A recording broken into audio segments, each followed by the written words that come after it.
Ayan, maraming salamat po, Sister Hazel. So, again, good morning po. Magandang umaga. Good morning. Kumusta naman yung inyong tulog? Ayos. Sa akin, medyo hindi kasi nabot ako ng 11 ka nag-prepare. Hallelujah. So, maikli lang naman ito siguro mga mga 29 minutes and 59 seconds. Sakto lang yun. Kasi kung 29 minutes and 60 seconds, baka lumampas na. Okay? Okay, so, since sila pastora ay naka-schedule, ang kanilang schedule ay second week ng November sa Mauyon. And alam naman natin na hindi dapat or hindi pwedeng maputol ang gawain ng Panginoon anuman ang mga circumstances or mga hindi naasahang pangyari ay tuloy pa rin ang gawain ng Panginoon sa lugar na ito. Okay? So, on that time, sinabihan ako ni Pastora na mag-prepare ng Sunday school. And sabi ko, tanong ako ng tanong, sabi ko, ano bang i-discuss ko, itatakil ko? Sabi ni Pastora, ikaw, depende sa'yo kung ano yung, o sabi rin ni Pastor, depende sa'yo kung anong nais mong ihayag.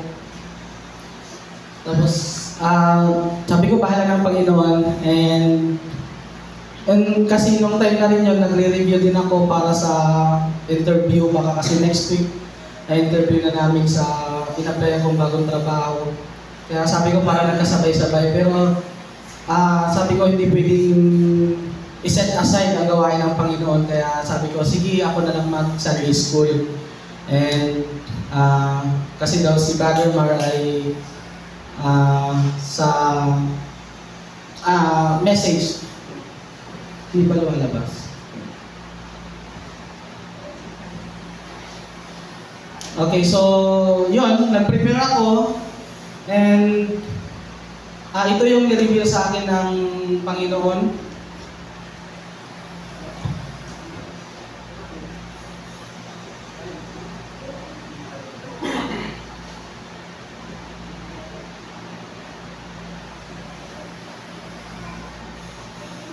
Yan. Okay, so ito yung ni-reveal sa akin ng Panginoon na ibahagi sa inyo ngayong umaga. Okay, so I have 30 minutes para mag-share ng salita ng Panginoon ngayong umaga. But before that, let us pray. Hallelujah. Panginoon, maraming salamat, Lord, sa umagang ito, God. Panginoon, maraming salamat, Panginoon, sa panahon, Panginoon, ang napakagandang panahon, hindi mainit, Lord, hindi malisangat, Panginoon, at hindi rin maulan, O God. Panginoon, maraming salamat, Lord, sa iyong mga anak narito, Panginoon. Patuloy mo silang bigyan, Panginoon. Kami lahat, Panginoon, ng katalinuhan na nagmumula sa inyo, God. Ako, Panginoon, sa aking pagbabahagi ng inyong salita, Lord, dinadalangin ko, Panginoon. Itago mo po ako, Panginoon, sa inyong cross, Panginoon, at kayo siyang makita, Panginoon, sa umagang ito, Lord.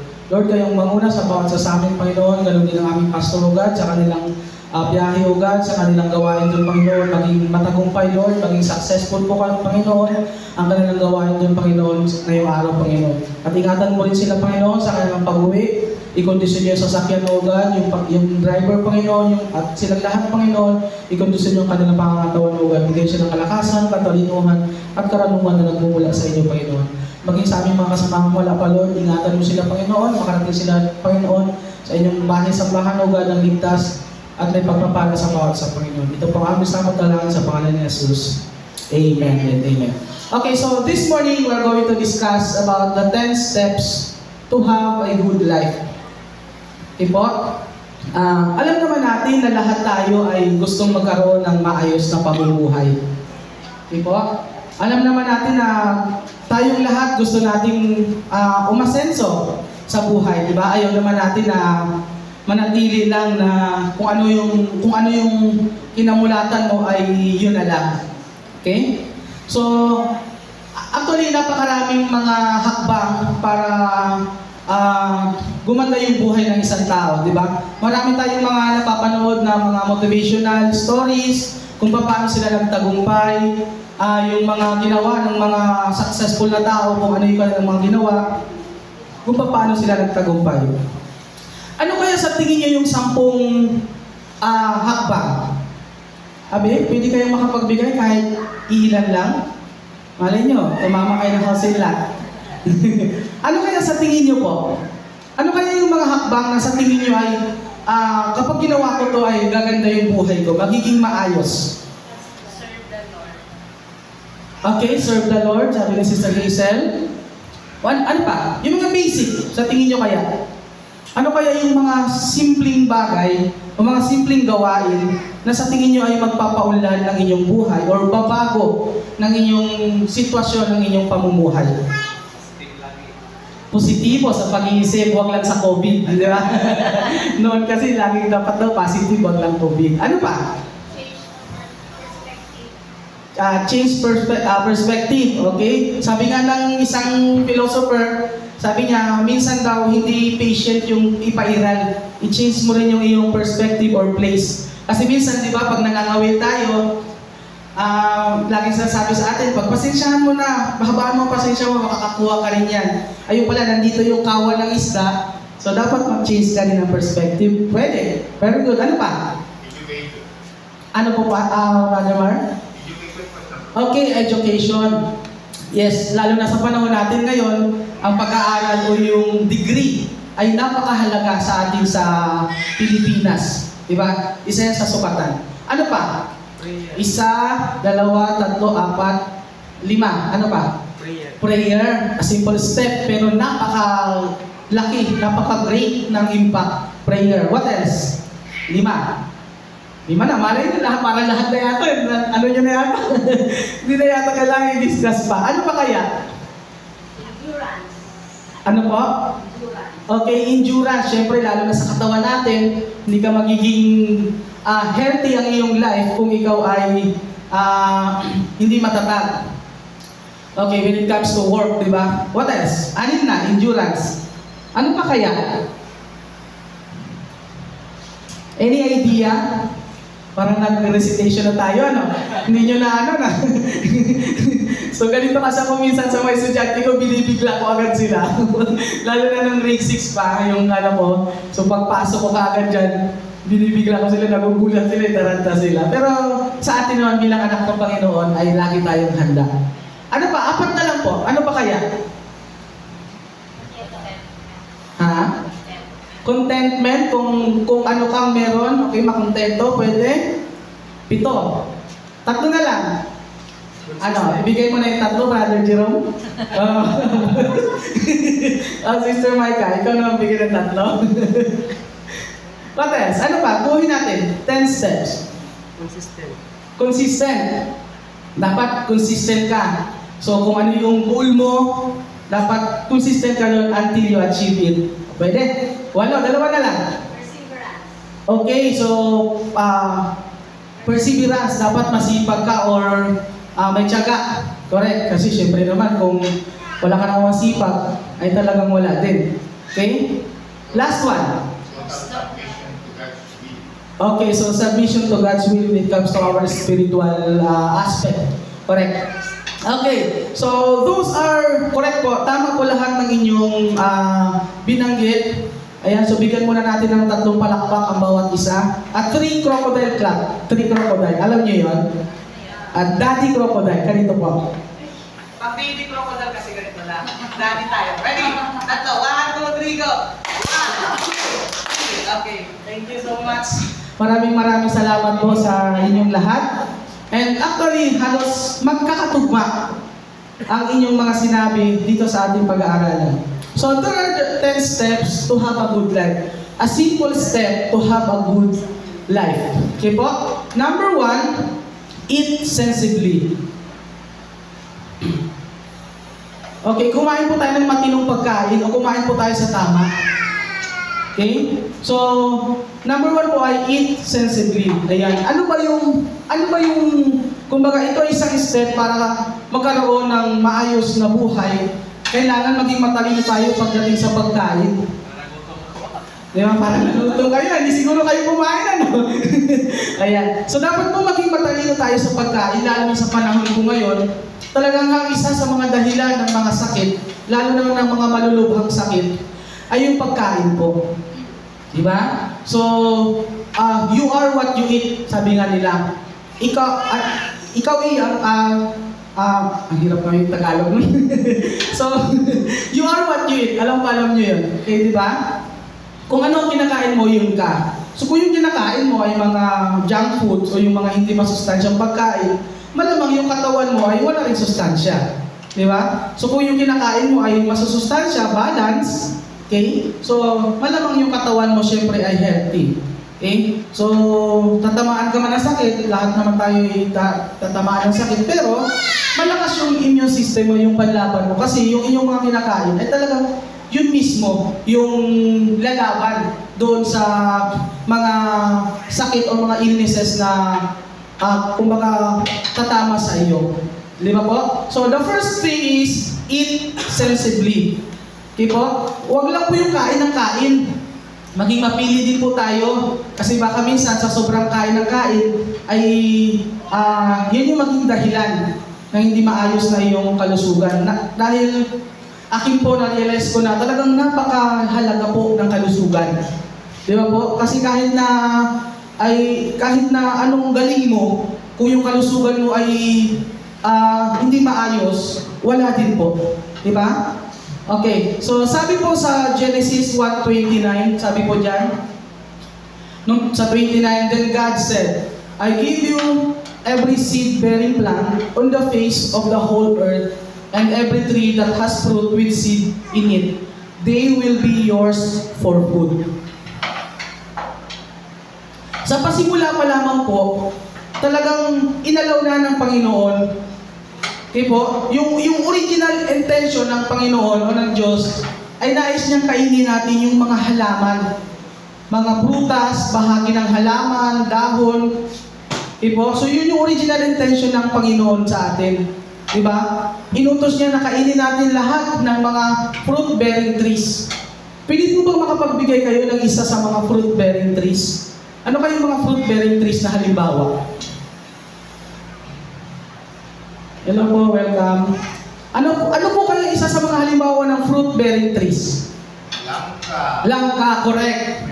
Bayabas, yung mga namumunga. Mga puno na nagbe-bear ng fruit o namumunga ng mga namumunga, di ba? So sa atin sa Pilipinas, maswerte tayo dahil ang dami pong mga prutas na nabubuhay sa atin. Hindi katulad sa ibang lugar na pili lang yung mga nabubuhay na halaman o ng mga prutas o ng mga pagkain sa kanila. So sa atin, maswerte tayo dahil ang Pilipinas ay nasa tropical area. Kumbaga halos lahat ng mga halaman ay nabubuhay.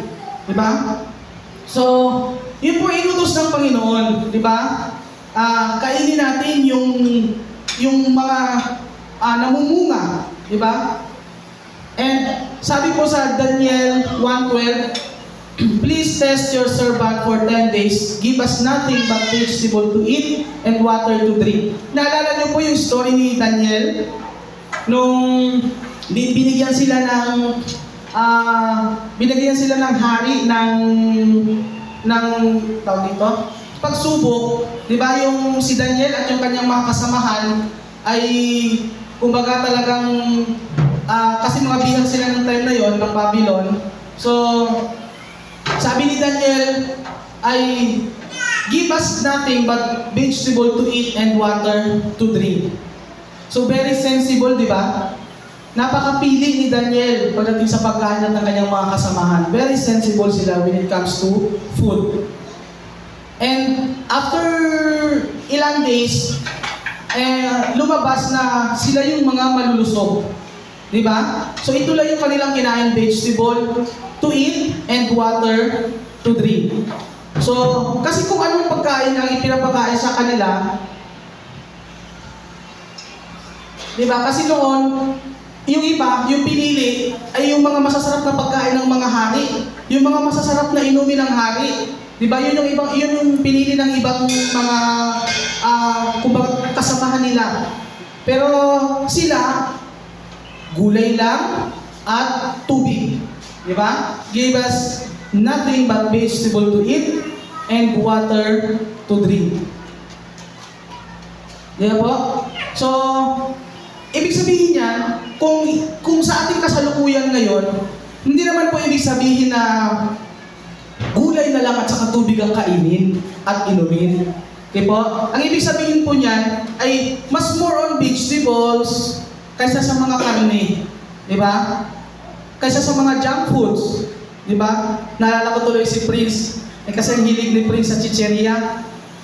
Sabi ko na hindi yan healthy. Dapat ang kinakain mo mga vegetables. Ngayon, nagpunta kami ng supermarket. Parang bulan ata pala. Daddy, ito, chicheria. Sabi ko, hindi yan healthy. Then sabi niya, vegetable naman ito. Yung vegetable na chicheria. Yung ismako, yung kulay green. Kasi nakita niya doon puro gulay, yung pictures. Sabi niya, gulay ba yan, Daddy? So, nadali ako. Natawa na lang ako kasi vegetable nga naman. May mga picture ng mga gulay doon. Pero sabi ko, chicheria pa rin yan, di ba? Marami pa rin mga, especially meron yung mga glutamate, mga monosodium glutamate o MSG na nakakasira sa ating katawan. So, ay ibig sabihin po niya, sa panahon natin sa kasalukuyan, i-prepare po natin kung may pagpipilian between vegetables and yung ibang pagkain, i-choose po natin yung vegetables or mga fruits. Diba? Kung may pagpipilian between drinks and different soda drinks, piliin po natin yung water. Kasi alam naman natin talagang napakahalaga ng tubig sa ating katawan. Diba? Tubig na walang kulay. Diba? Yung talagang natural. Walang halo. Diba? Walang halong chemical, kumbaga. Natural lang siya. Diba? Diba, Bam? So, natural. Kumbaga, yung inumin between that, so yun ang piliin po natin. Kaya ako talagang napakabuti ng Panginoon since nung nagkasakit ako. And parang, 7 months na po akong hindi nakakainom ng, hindi umiinom, rather, ng mga soft drinks, tulad ng mga Coke na yan.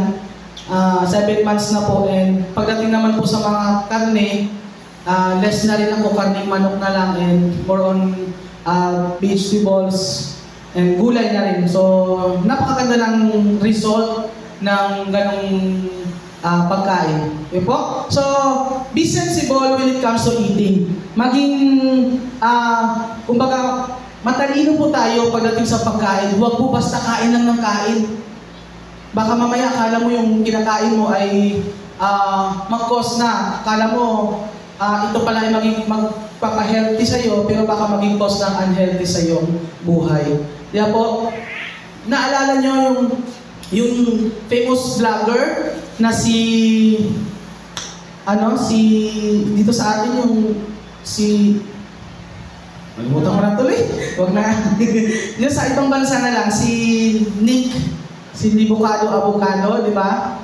Napakalaki niya na, di ba? Parang yung nagkukos na, kumbaga, isa siyang food vlogger until such time na yung kinakain niya, yun ay nagiging dahilan na nagiging yun. Kasi minsan kumakain siya na naka-oxygen na kasi nga hindi na healthy yung mga kinakain niya. So sensible po tayo when it comes to eating. And sabi sa Leviticus 7:22-23, and the Lord said to Moses, say to the Israelites, you shall eat no kind of fat of ox or sheep or goat. So alam po natin na noon pa lang pala, inutos na rin ng Panginoon, di ba? So ibig sabihin, talagang hindi talaga nakakabuti yung mga taba. Di ba? Na halimbawa, yung chicharong bulaklak, di ba? Napakasarap pa naman yan. Tapos ipapartneran mo ng Coke, Di ba? Ang sarap-sarap niyan, di ba Mike? Bupis, sisig, so kung ano-ano mga taba ng karne. So, di ba inutos na nga sabi dyan, no, you shall not eat no kind of fat of ox or sheep or goat. So, hindi lang nabanggit yung baboy kasi wala naman sa kanilang, usually ang kanilang kinakain karne ay ox or sheep. Diba? So, ang sabi po dyan ay fat. Hindi naman po ibig sabihin na huwag kang kumain. So, iwasan po natin yung mga matatabang pagkain, hindi matatabang tao. Baka mamaya, pag may nasalubungan tao, iwasan mo na agad kasi mataba. Sabi ni Brother Paul, hindi po. So, yung mga matatabang pagkain. Okay? So, yun po. Number 1, eat sensibly. Next. Secondly, sleep sufficiently. Sabi po sa Psalms 4:8 sa mga awit, in peace I will both lay down and sleep. For you, Lord, alone make me dwell in safety and confident trust. Parang hindi ko masyadong naintindihan. Tagalogin nga natin. Sabi sa mga awit 4:8, sa aking paghiga, nakakatulong ng mahimbing pagkat ikaw, Yahweh, ang nag-iingat sa akin. Kailangan po meron tayong kailangan po ang tao talaga ay natutulog ng tama at ng tamang oras. Di ba? So, yun po yung dapat yung sitwasyon ng pagtulog natin. Di ba? So, ano kaya sa tingin niyo yung tamang oras ng pagtulog? Ha? 8? 9? 10? Okay, so sabi ng mga expert, ang best time to sleep ay 10 to 6. So 8 hours yan. Di ba kailangan ng katawan natin ng 8 hours ng pagpahinga? Kasi simula sa 10 ng gabi, ay yan na yung start na yung lahat ng organs natin ay nagre-replenish. Kumbaga, yung mga na-consume ng katawan natin ay binabalik nila. So 10 po yung start ng tulog dapat. Hindi po 12:10, 1:10, di ba? 2:10, 10 p.m. po. Okay? Baka mamaya, sinabi mo, ay, 10 na. Yung pala, 12:10 pala tulog mo. 10 yung yung minutes, hindi yung hours. So, 10 po start ng pagtulog. And, before po tayo matulog, talagang dapat po ay manalangin tayo. Di ba? Para maging mahimbing po ang ating tulog. Di ba? Hindi yung, minsan kasi yung iba po kasi ang ginagawa nila ay, nanonood pa ng mga horror movies bago matulog. Talagang, huwag ka magtaka, baka mamaya bangungutin ka. Di ba? Baka mamaya yung panaginip mo ay masama. O hindi maganda. Di ba? Baka yun pa yung pag-cause ng hindi maayos na pag-work na organs sa'yo. So, sleep sufficiently po. Matulog po tayo ng tama at matulog sa tama at ng tamang oras. Sabi sa Proverbs 20:13, do not love sleep or you will grow poor. Stay awake and you will have food to spare. Matulog ka ng matulog at ikay maghihirap, ngunit maganda ang iyong bukas kung ikay magsisikap. Huwag po tulog rin lang ng tulog, na utos din po pala. Di ba? Nabanggit din sa Biblia, huwag po tulog ng tulog. Dapat po pala ay, kumbaga, magtrabaho po tayo to grow and not to grow poor, di ba? To have food to spare. Kasi ginawa ng Panginoon ang umaga para magtrabaho tayo and then gabi para matulog. Hindi yung umaga, tulog ka, pagkagabi tulog ka pa rin. Di ba? So, walang maayos na doon. Parang sobra na rin yata yun sa sleep, hindi na yun enough. Baka mamaya maging matamlay na rin ang katawan mo kasi imbis na mag-workout ka dapat, ay tinulog mo lang, so hindi rin magiging maayos. So, sleep sufficiently.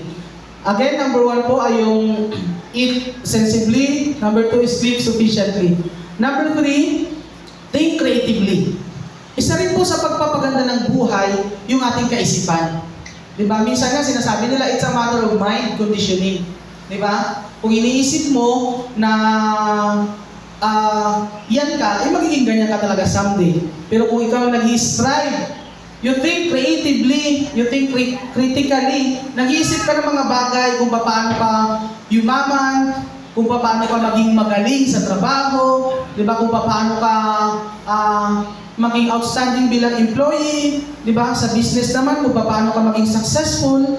So, think creatively po tayo para isang hakbang para maging maayos ang ating buhay, to have a good life. Sabi sa Proverbs 20:29, do you see someone skilled in their work? They will serve before kings.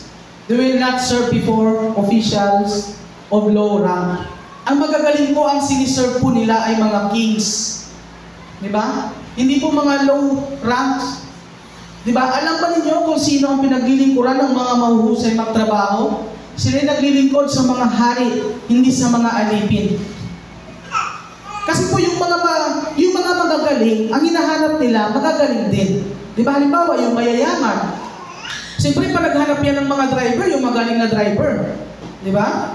Yung presidente, siyempre, pa naghanap yan ng bodyguard, yung magaling na bodyguard. Di ba? Yung mga matataas ang posisyon, di ba? Siyempre, pa naghanap yan ng labandera, talaga yung malinis, yung paglalaba, talagang pulido. Di ba? Pa naghanap yan ng nagmamanicure sa kanila, nagpe-pedicure, yung magaling yung hinahanap nila. So, ano yung siniserve ng mga magagaling? Diba? They serve the kings, not the low ranks. Di ba po? Kaya, kung halimbawa, magaling ka at nakuha ka ng hari, and then after that, someday, natanggal ka, so baka yung pagsiserve mo o yung iyong kaisipan ay pang low rank lang. Di ba? Hindi pang mga kings and higher officials. Di ba po? So, dapat po maging creative po tayo sa pag-iisip, maging galingan po natin, mag-isip po tayo ng mga possible na bagay. Katulad ni Solomon, di ba? Sabi ni Solomon, I applied my mind to study and to explore by wisdom all that is done under the heavens. Siniyasat ko at pinag-aralang mabuti ang lahat ng bagay sa buong mundo. Si Solomon po matalino na pero anong ginawa niya? Siniyasat niya pa rin, pinag-aralan niya pa rin. Di ba? Tapos ikaw bilang estudyante, medyo mahina na nga, di ba kumbaga hindi ka na magaling sa klase o mahina ka na sa klase, tapos pag tinuturuan ka pa, sasabihin mo, ay ayaw ko na mag-aral, nanonosebleed ako. Kung si Solomon nga po ay matalinong tao na, tapos how much more, di ba, na tayo po. So, let us think creatively. Di ba po? Para yung pagsiserbahan natin, o yung isa-serve natin ay mga kings, or someday, baka tayo yung pagsiserbahan. Di ba po? Okay, next. If you think creatively, you work patiently. Tama po, nabanggit nito kanina sa inyo, di ba? Nabanggit nyo. So, maging mahinahon po tayo, sabi sa Kawikaan 14:23, ang bawat pagsisikap ay may pakinabang, ngunit ang puro salita ay bunga ng kahirapan. Dapat po pala, parang na-apply dito yung yung Marites. Di ba? Ang bawat pagsisikap ay may pakinabang, ngunit ang puro salita ay bunga ng kahirapan. So, mas mainam po o mas mabuti po action speaks louder than voice, di ba sabi nga? So, mas mabuti pong dapat makita yung action kaysa sa salita. Di ba? Salita ka ng salita, ay ako, kaya ko yan. Pero hindi naman pala.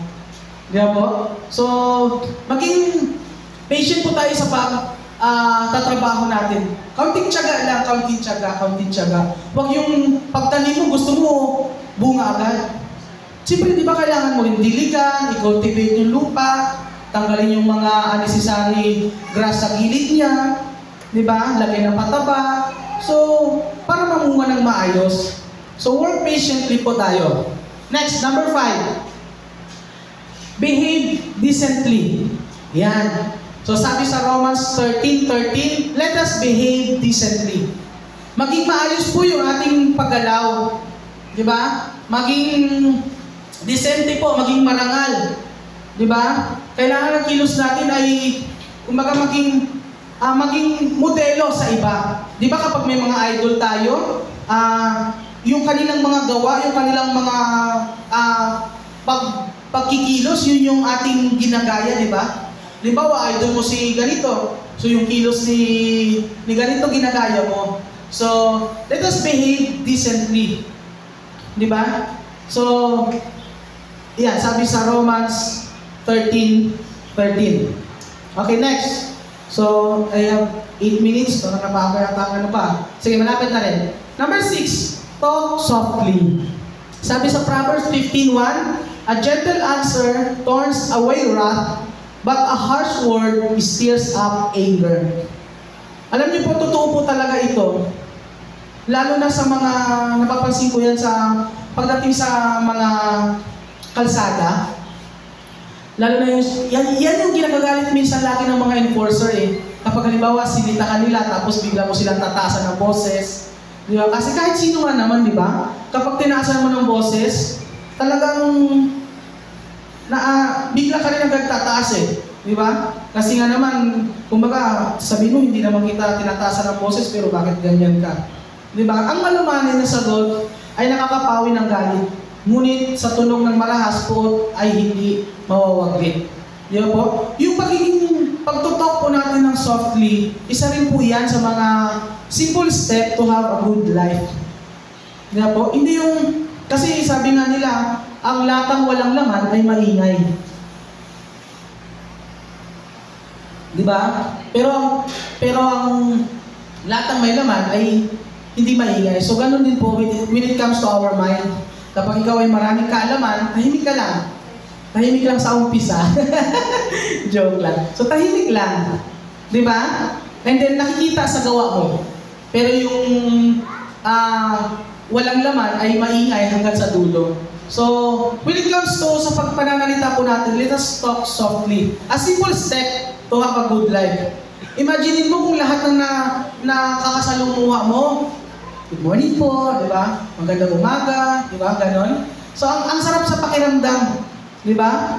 Hindi yung nakakasalamuha mo, ang aga-aga pa.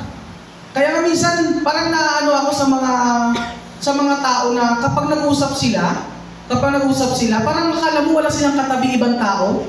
Yung pinag-uusapan nila, pumapasok na sa tainga mo eh. Parang kung may batas nga na gano'n, parang pwede mo na silang ipakulong eh. Kasi bakit yung mga salita nyo pumapasok pa sa tainga mo? Diba may mga ganung tao eh, lalo na napapansin ko yan sa mga estudyante. Minsan kapag, halimbawa sa multicab, na ganyan, hindi kasi sa atin uso yung yung elevator. So, minsan sa multicab, gano'n, na parang kala mo na-hide nila yung multicab, ikaw na lang yung nahihiyan na mag-ganon. So, let us talk softly kasi nakikita ko minsan sa pananalita natin kung ano tayo. Di ba po? Okay, next. Dress smartly. When it comes to our physical aspect, manamit po tayo ng maayos. Sabi sa Ecclesiastes 9:8, sa mga ngaral 9:8, dress up, comb your hair, and look your best. Let us dress smartly. Itama po natin yung ating pananamit. Kaya nga minsan habang nagbabrowse ako ng Facebook, may mga nag-rant sa Facebook, sabi, ang daming mga bastos na lalaki, ang daming mga bastos na lalaki. Di ba? So, kung gusto mong hindi ka bastusin, dress smartly ka. Di ba? Hindi yung dumamit ka, manamit ka, labas na lahat ng kung ano ang ilalabas mo. Di ba? So, talagang may possibility na makakaranas ka ng hindi magandang pagtrato. Pansinin nyo, yung mga kapatid natin na Muslim, parang wala pa ako nababalitaan na binastos sila, kumbaga. Kasi tingnan nyo yung pananamit nila. Parang covered na lahat, di ba? Mata na lang. So let us dress smartly. Itama po natin kung ano yung ating pananamit sa sitwasyon. Okay po? Next. So when it comes to our life, to have a good life, let us earn honestly. Sabi sa Proverbs 13:11, dishonest money dwindles away, but whoever gathers money little by little makes it grow. Totoo po talaga. Yung perang pinaghirapan ay napakasarap gamitin, pero yung perang nakuha lang sa hindi maganda, ay mabilis din po talagang mawala. Diba? Hindi mo kasi nakikita yung value ng pera na yun eh. Kasi hindi mo pinaghirapan, gastos ka lang ng gastos. So let us earn honestly. Kung kukita po tayo sa marangal na paraan, hindi po sa mabilisan, pero hindi naman marangal. Di ba? So nawawala din po agad yun. Next, spend wisely. Siyempre, kung meron na tayong pinagkakakitaan sa mga nagtatrabaho, let us spend wisely. Sabi sa Isaiah 52:55-2, why spend money on what is not bread, and your labor on what does not satisfy? Igastusin po natin kung saan yung gastusin po natin yung pera sa ating needs, hindi po sa ating wants. Kung marami ka naman sapatos, bakit ka pa bibili? Di ba? Na hindi mo na halos masuot. Kung marami ka pang damit, bakit ka pa bibili ng napakarami pang damit? Di ba? Kung marami kang bag, so let us spend wisely. Di ba po? Ilaan po natin sa kung ano yung nakakasatisfy sa atin at kung ano yung nakakabusog. Di ba? So, siyasatin natin kung saan at kailan natin dapat gastusin yung ating mga resources. Hindi yung pagkahawak mo ng pera, isip ka kaagad kung saan ka dapat pumunta, kung saan ka dapat bumili. So, let us spend wisely to have a good life. Lastly, save regularly. Ito po yung napakahalaga. Sabi sa Proverbs 10:5, he who gathers crops in summer is a prudent son, but he who sleeps during harvest is a disgraceful son. Ayan po parang yung kwento ng langgam at ng tipaklong. So mag-ipon po tayo para kung mayroong instead na kailanganin natin, di ba, meron po tayong maigagastos. So kalaki po niya yung spend wisely. So kung wala ka naman pagkagastusan, save regular. Kung di naman regularly, mag-save ka. Ang best thing po na pagsisave ay, sabi ng mga expert ay 10% ng ating pinagkikitaan. So i-save mo yun hanggang sa makaipon. Alam niyo po yung bansang Japan, sila po ay meron silang tinatawag na Hokkaido method, yung pag-iipon. Kaya tingnan niyo kung gaano sila productive ngayon, kung gaano sila gaganda ng kanilang lugar. Talagang masino po kasi talaga yung mga Japan. Okay pa? So I hope that